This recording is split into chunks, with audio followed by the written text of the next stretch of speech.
بسم اللہ الرحمن الرحیم فصل فی ان الواجب لذاتہ عالم بالکلیات۔ یہ فصل اس بیان میں ہے کہ واجب تعالی عالم کلیات ہے، ٹھیک ہے، کلیات کا عالم۔ کلیات کا عالم ہونے کا کیا مطلب ہے یہ جانو۔ واجب تعالی ان تمام ماہیتوں کو جانتا ہے جن کا جاننا یا جن کا تعقل اور ادراک کرنا ممکن تھا، سب کو جانتا ہے، کیوں تبھی واجب ہوگا نا۔ اس کے لیے کوئی ایسا نہیں ہے کہ ابھی حاصل نہ ہوا ہو اب حاصل ہوگا۔ تو جتنی ماہیتوں کا جاننا واجب تعالی کے لیے ممکن تھا ان سب کو جانتا ہے، ان سب کا تعقل اور ادراک وہ کر چکا ہے۔ یہی ہے عالم کلیات، یعنی عالم بالمعقولات۔ تعقل اسی کے لیے ہے نا، عالم اس کی دلیل اصل میں صغرا اور کبرا کے اعتبار سے۔ صغرا یوں اس لیے کہ واجب تعالی مادہ اور اس کے لواحق سے مجرد ہے، مادے اور اس کے لواحق سے مجرد ہے، اور جو مادے اور اس کے لواحق سے مجرد ہوتا ہے وہ عالم کلیات ہوتا ہے، لہذا واجب تعالی بھی عالم کلیات ہوگا۔ تو یہ تو پیچھے آپ پڑھ چکے پچھلی فصل میں کہ وہ مادہ اور اس کے لواحق سے مجرد ہے، یہ صغرا ہے، ٹھیک ہے۔ یہ کیا ہے؟ صغرا کل ثابت ہو چکا ہے۔ کبرا اور ہر وہ شے جو مادہ اور اس کے لواحق سے مجرد ہو وہ عالم کلیات ہوتی ہے، یہی کبرا ہے، اسی کو کیا کرنا ہے؟ ثابت کرنا ہے۔ تو یہ سمجھو کہ کسی چیز کے لیے تعقل سے روکنے والی جو چیز ہے وہ مادہ اور اس کے لواحق ہے۔ جب وہ چیزیں ہٹ جائیں کسی ذات سے تو وہ ان چیزوں کا تعقل اور ادراک کرنے کی صلاحیت اس کے اندر پیدا ہو جائے گی۔ تو باری تعالی بھی مادے اور اس کے لواحق سے کیا ہو چکا ہے؟ پاک ہو چکا ہے کہ نہیں پاک ہو چکا ہے؟ اب اس کے اندر بھی اس بات کی صلاحیت تھی کہ وہ ان معقولات کا تعقل کرے، لہذا اس نے کیا۔ تو ہر وہ شے جو مادہ اور اس کے لواحق سے مجرد ہو وہ کیا ہوگی؟ عالم کلیات۔ بس اسی کا اب یہاں سے شروع کرنا ہے، یہ کبرا ہے۔ کیوں کہتے ہیں؟ پہلے تھوڑی سی عبارت پڑھو۔ لِأَنَّهُ مُجَرَّدٌ عَنِ الْمَادَّةِ وَلَوَاحِقِهَا وَكُلُّ مُجَرَّدٍ عَنِ الْمَادَّةِ وَلَوَاحِقِهَا يَجِبُ أَن يَكُونَ عَالِمًا بِالْكُلِّيَّاتِ، اس لیے کہ باری تعالی مجرد عن المادہ ہے اور اس کے لواحق سے بھی مجرد ہے، اور ہر وہ شے جو مادہ اور اس کے لواحق سے مجرد ہو يَجِبُ أَن يَكُونَ عَالِمًا بِالْكُلِّيَّاتِ، تو اس کے لیے کلیات کا عالم ہونا ضروری ہے۔ اما صغرا فقد مر ذکرها، رہا صغرا کیا؟ وہ مادہ اور اس کے لواحق سے مجرد ہے، اس کا ذکر ہو چکا۔ وَأَمَّا الْكُبْرَى، رہا کبرا، فَلِأَنَّ كُلُّ مُجَرَّدٍ يُمْكِنُ بِالْإِمْكَانِ الْعَامِ أَن يَعْقُلَ۔ اب یہاں سے شروع ہو رہی ہے کہ ہر وہ شے جو مادہ اور اس کے لواحق سے مجرد ہو وہ کیا کر سکتی ہے؟ کلیات کی عالم ہوگی، عالم کلیات ہوگی۔ کیسے؟ اب اس کو ذرا دوسرے طریقے سے سمجھائیں گے۔ کہتے ہیں کہ ہر شے جو معقول بن سکے، یہ تو سمجھ میں آ گیا کہ ہر وہ شے جو مادہ اور اس کے لواحق سے مجرد ہو وہ خود بھی معقول بن سکتی ہے۔ خود بھی کیا ہے؟ کل پڑھا تھا آپ نے، وہ عالم بھی ہے اور معلوم بھی، یعنی عاقل بھی ہے اور معقول بھی۔ تو جو شے مادہ اور اس کے لواحق سے مجرد ہو وہ کیا ہو سکتی ہے؟ معقول ہو سکتی ہے۔ اور ہر وہ شے جو معقول بن سکے اس کے ساتھ دوسرے معقولات کا بھی تعقل کیا جا سکتا ہے۔ ہر وہ شے جو خود معقول بن سکے اس کے ساتھ دوسرے معقولات کا بھی تعقل اور ادراک کیا جا سکتا ہے۔ مثلا ایک شے ہے، یہ معقول بن رہی ہے، تو کیا اس کے ساتھ یہ سب معقولات نہیں بن سکتی ہیں؟ بن سکتی ہیں کہ نہیں بن سکتی ہیں؟ جس طرح اس کا تعقل کیا جا سکتا ہے، اس معقول کا، اس مجرد کا جو مادہ اور اس کے لواحق سے مجرد ہے، جس طرح یہ معقول بن سکتا ہے اسی طرح دوسری چیزیں بھی اس کے ساتھ کیا بن سکتی ہیں؟ معقول بن سکتی ہیں۔ ایک تو یہ ہو گیا۔ اور جب ایک معقول کے ساتھ دوسرے معقولات بھی کا بھی تعقل اور ادراک ہو سکتا ہے تو اس معقول کے ساتھ، اس مجرد کے ساتھ وہ تمام دوسرے معقولات ذہن میں مقارن بھی ہو سکتے ہیں۔ ذہن میں کیا ہو سکتے ہیں؟ مثلا ہم نے اس کا تعقل کیا، اس کا کیا، اس کا کیا، یہ سب کے سب کیا ہو جائیں گے؟ مقارن ہو سکتے ہیں کہ نہیں مقارن ہو سکتے ہیں؟ تو جس معقولات کے ساتھ جس معقول کے ساتھ، یا مجرد کہو، جس مجرد کے ساتھ دوسرے معقولات کا تعقل اور ادراک ہو سکتا ہے، اسی مجرد کے ساتھ وہ دوسرے معقولات ذہن میں مقارن بھی ہو سکتے ہیں کہ نہیں مقارن ہو سکتے ہیں۔ تو یہ ہے ان کا تعقل فی العقل، ان معقولات کا تعقل فی العقل۔ اتنا ملا دیکھو، فَلِأَنَّ وَأَمَّا الْكُبْرَى فَلِأَنَّ كُلَّ مُجَرَّدٍ يُمْكِنُ بِالْإِمْكَانِ عَامٍ أَنْ يَعْقُلَ۔ تو اب کبرا یعنی ہر مجرد جو مادہ اور اس کے لوائق سے مجرد ہو وہ کیا ہوتا ہے؟ عالم بالکلیات۔ کہتے ہیں اس لیے کہ ہر مجرد کے لیے بالامکان العام یہ ممکن ہے کہ وہ معقول بنے۔ وہ کیا بنے؟ معقول۔ وَهَذَا بَدِيهِيٌّ لَا خِفَاءَ فِيهِ، اس میں کوئی خفا نہیں، یہ بالکل بدیہی بات ہے۔ کیا؟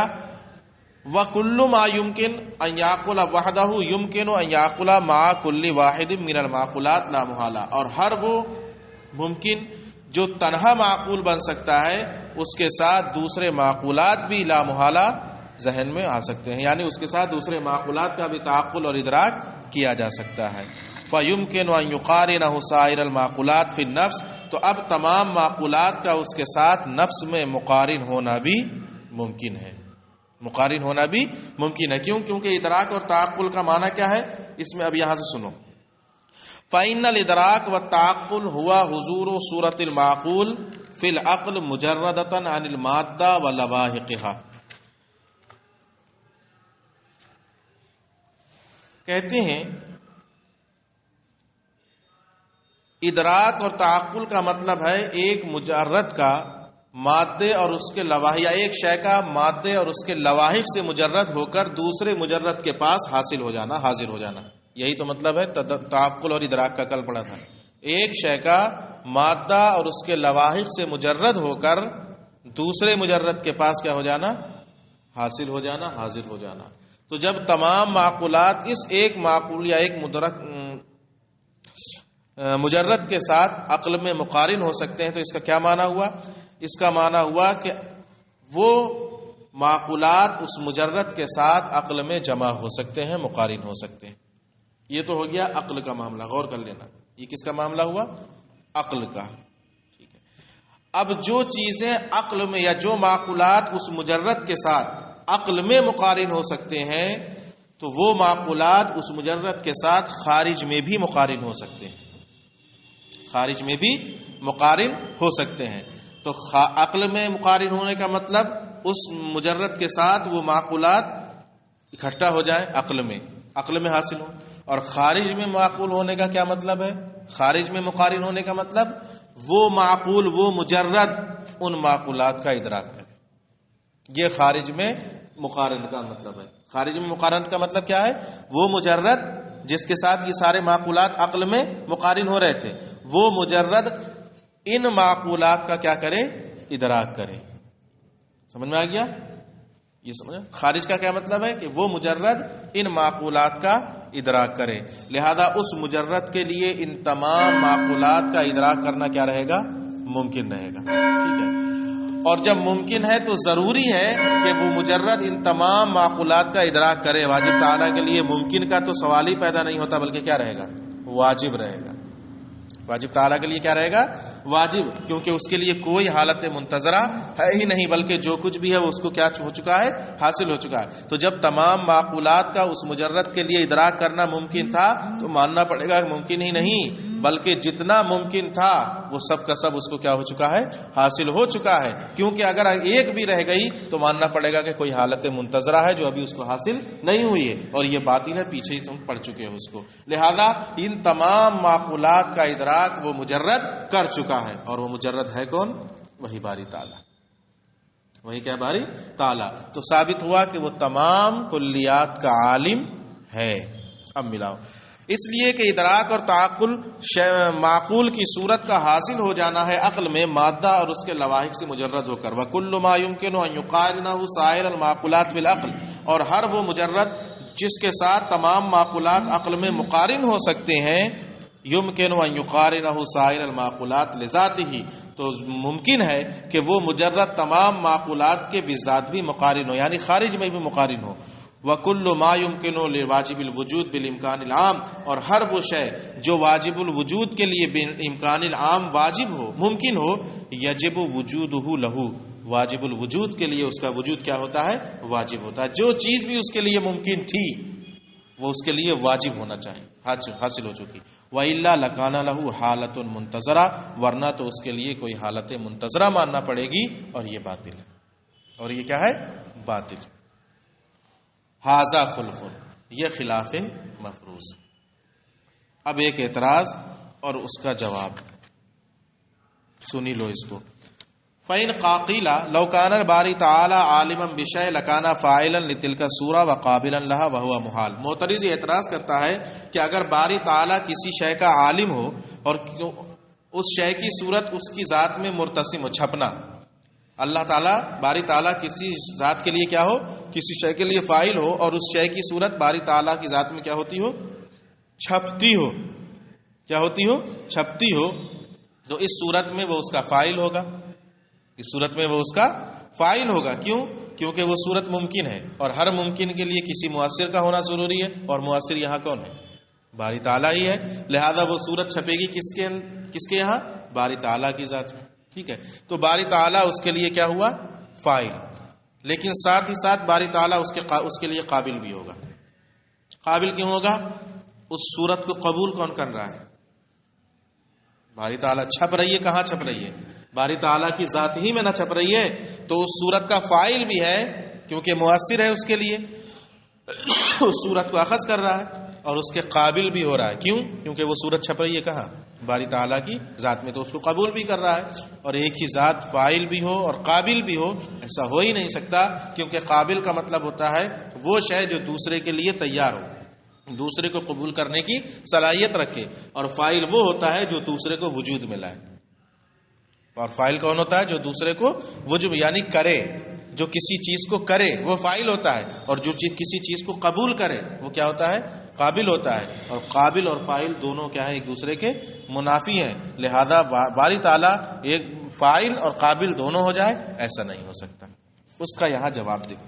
پہلے اعتراض، اگر آپ نے اعتراض کیا کہ اگر باری تعالیٰ عالم شے ہو جائے، لکانا فاعلا لتلک الصورت، تو وہ اس صورت کا فاعل ہوگا، وقابلا لها، اور اس کا قابل بھی ہوگا، وہو محال، لأن القابل هو الذي يستعد للشيء، اس لیے کہ قابل تو وہ ہوتا ہے جو شے کے لیے مستعد ہو، والفاعل هو الذي يفعل الشيء، اور فاعل وہ ہوتا ہے جو شے کو وجود بخشے، والاول غیر الثانی، تو پہلا دوسرے کا غیر ہے، فیلزم الترکیب، تو باری تعالیٰ کے اندر فاعل اور قابل کی ترکیب لازم آئے گی، اور یہ محال ہے۔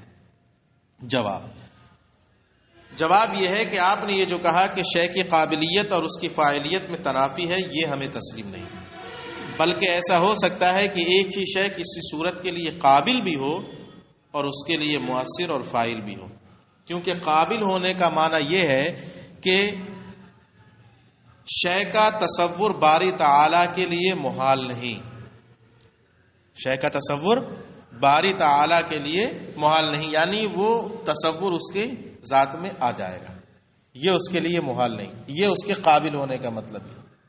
یہ کیا ہے؟ اس کے قابل ہونے کا مطلب ہے۔ اور فاعل ہونے کا معنی یہ ہے کہ اس تصور پر اس کو تقدم بالعلیت حاصل ہے، یعنی وہ باری تعالیٰ اس صورت پر یا اس تصور پر متقدم بالعلیت ہے، یعنی علت کے طور پر اس سے پہلے پایا جا رہا ہے۔ اس تصور کے لیے علت کون بنے گا؟ باری تعالیٰ ہی نہ بنے گا۔ تو قابل ہونے کا مطلب یہ ہے کہ باری تعالیٰ کے لیے اس صورت کا تصور محال نہیں، یعنی حاصل ہو سکتا ہے، اخذ ہو سکتا ہے، لے سکتا ہے۔ اور فاعل ہونے کا مطلب یہ ہے کہ اس تصور پر باری تعالیٰ کو تقدم بالعلیت حاصل ہے، یعنی باری تعالیٰ اس کے لیے علت ہے۔ ٹھیک ہے، تو علت ہونا پہلے پایا جائے گا، علت ہونا پہلے پایا جائے گا، جب علت ہوگی تب جا کر وہ تصور حاصل ہوگا۔ تو یہ حاصل ہونا یہ اس کے لیے محال نہیں، یہ فاعل ہے، اور علت ہونا قابل ہے، اور علت ہونا اس تصور کو حاصل کرنے کے لیے کسب کرنا، یہ کیا ہے؟ فاعل ہے۔ تو لہذا کوئی تنافی نہیں ہوگی۔ قلنا لما لا يجوز ان يكون للشيء الواحد مستعدا للشيء تصور ومفيدا له، ہم کہتے ہیں کہ یہ کیوں جائز نہیں کہ شے واحد کے لیے وہ مستعد بھی ہو، شے کے تصور کے لیے مستعد بھی ہو، وہ مفیدا لہ، اور اس کے لیے مفید بھی ہو، وہذا، اور یہ اس لیے لأن معنی کونہ مستعدا لشیء، اس لیے کہ باری تعالیٰ کے لیے مستعد لشیء ہونے کا مطلب یہ ہے انہ لا یمتنع لذاتہ ان یتصورہ، کہ اس کے لیے اس شے کا تصور محال نہیں، ومعنی کونہ فاعلا، اور فاعل ہونے کا مطلب یہ ہے انہ مقدم بالعلیت علی ذلک التصور، کہ وہ اس کو اس تصور پر تقدم بالعلیت حاصل ہے، یعنی اس تصور سے پہلے ہے۔ فلما قلتم انہما متنافیان، تو پھر آپ نے کیسے کہہ دیا کہ ان دونوں کے اندر تنافی ہے؟ تو قابل الگ جہت ہے اور فاعل الگ جہت ہے۔ ومن اعتقد ان علمہ تعالی بالاشیاء نفس ذاتہ اعتقد نفی العلم بالحقیقت۔ اب سنو، اللہ تعالیٰ کا علم بالممکنات اس کی ذات کا عین ہے یا ذات پر زائد ہے، اس میں اختلاف ہے۔ صوفیاء کرام یہ کہتے ہیں کہ اس کا علم بالممکنات اس کی عین ذات ہے، یعنی ممکنات کا جو بھی علم ہے وہ اس کی عین ذات ہے، یہ ان کا علم ہے، جبکہ مشائین کا مذہب یہ ہے، حاشی میں بھی ہے، کہ ذات پر زائد ہے، اور اس کا علم بالممکنات حصول صورت اور ارتسام کے ذریعے ہوتا ہے، صورتوں کو حاصل کرنا اور صورتوں کو اخذ کرنا، چھپنا، یہ ہے اس کا علم بالممکنات، اور ذات پر کیا ہے؟ زائد ہے۔ مصنف نے بھی اسی صورت کو اختیار کیا اور کہا کہ جس نے یہ اعتقاد کیا کہ اس کا علم بالممکنات اس کی نفس ذات ہے، تو گویا کہ اس نے حقیقت میں باری تعالیٰ کے علم کی نفی کر دی۔ کیا کر دی؟ یعنی صوفیاء کرام کا مذہب یہاں کیا ہو گیا؟ باطل ہو گیا۔ صوفیاء کرام کے مذہب کو انہوں نے باطل کیا کہ عین ذات نہیں ہے، بلکہ اس کے علم بالممکنات کا مطلب یہ ہے حصول صورت اور ارتسام صورت، اس کے ذریعے اس کو علم بالممکنات ہوتا ہے، لیکن جتنا ہونا تھا، جتنا ممکن تھا دنیا میں جب تک، وہ سب کا سب کیا ہو چکا ہے؟ اس کو حاصل ہو چکا ہے، یہ آپ پیچھے پڑھ کے آ رہے ہیں۔ اب یہ ہم نہیں کہہ سکتے کہ ہاں ابھی کسی کا ارتسام ہوگا یا کسی صورت کا حصول ہوگا، یہ نہیں کہہ سکتے بس۔